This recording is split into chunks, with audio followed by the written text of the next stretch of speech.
Joseph, the 11th son of Jacob, has arrived in Egypt. An Egyptian man called Potiphar, an officer of Pharaoh and the captain of the guards, bought him as a slave and brought him there. The Lord was with Joseph. He was a successful man, serving in the household of his Egyptian master. When his master saw that the Lord was with him and had made everything that he did successful, he found favor with his master, and he appointed him to be his personal attendant.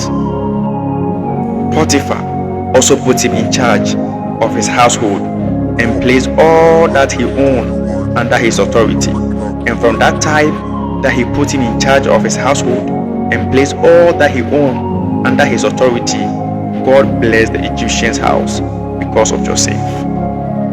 The Lord's blessing was on all that he owned in his house and in his field, and he left everything under Joseph's authority. He didn't concern himself about anything except the food that he would eat.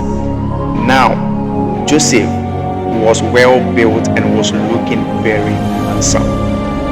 After some time, his master's wife looked at him longingly and said, "Sleep with me." But Joseph refused and said, "With me here, my master does not concern himself with anything in his house, and he has put all that he owns under my authority. No one in this house is greater than I am. He has withheld nothing from me except you, because you are his wife. So how could I do this immense evil? And how could I sin against God?"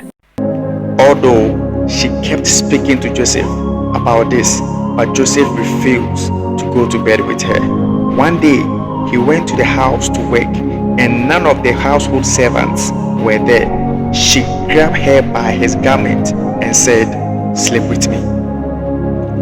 But Joseph disowned his garment, escaped, and he ran outside. When she saw that Joseph had left his garment and went outside, she called the servant and said, "Look, my husband brought a Hebrew man. He came to me so he could sleep with me, and I screamed as loud as I could. When he heard me screaming for help, he left his garment beside me and ran outside." He put Joseph's garment beside her until his master came and told him the story. After his master heard the story, he became so furious and he threw Joseph into the prison where the king's servants were confined. So there was Joseph in the prison, but the Lord was with him. He extended kindness to him and he granted him favor with the prison warden. After this, Egypt's king cupbearer and baker offended their master, the king of Egypt. Pharaoh got so angry and he put them in prison where Joseph was confined. The captain of the prison assigned Joseph to them as their personal attendant. The warden put all the prisoners who were in the prison under Joseph's authority, and he was responsible for everything that was done over there. The warden didn't bother himself about anything under Joseph's authority because the Lord was with him and he made everything that he did successful. One day, Joseph attended to the servants of Pharaoh to serve them as his normal duty. When he went there, they were looking so sad. So he asked them, "What is wrong? You are looking so sad." And they told him that they had a dream, but there is no interpretation.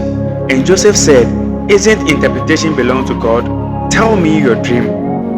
Joseph interpreted the dreams to them by the Spirit of God after they told him, and he told them to remember him if everything goes on successfully. In 3 days, everything that Joseph said in his interpretation came to pass. The other servant was hanged and put to death, and the other one had his position restored, and he even forgot Joseph. Not too long after 2 years, Pharaoh the king also had a dream. He summoned all his magicians and the wise men, but there was no interpretation, and the king was so troubled for the dream that he had. That was when the servant of Pharaoh remembered Joseph. He told the king that, "Your Majesty, when we offended you and you got angry with us and put us in prison, We met one Hebrew man who interpreted our dreams to us, and everything that he said in his interpretation came to pass. So Pharaoh sent for Joseph. Pharaoh summoned Joseph and told him that I've heard of you, that you are able to interpret dreams. Joseph replied, I am not the one, but God. Pharaoh told him the dream, and Joseph was able to give a satisfying interpretation, and Pharaoh realized that the Spirit of God was within Joseph. A solution to the dream, according to the interpretation, it required Pharaoh to appoint a wise man to prepare for what the Lord was about to do in the land. And Pharaoh said, there is no wise man in this land more than Joseph. So he appointed Joseph and said, everybody shall obey your command except I the king, and you shall be the second in command in my kingdom. That was how Joseph's life was transformed from prison to prime minister. If you believe God can transform your life and make you a great person, like and share my video. If you do that, God will bless you.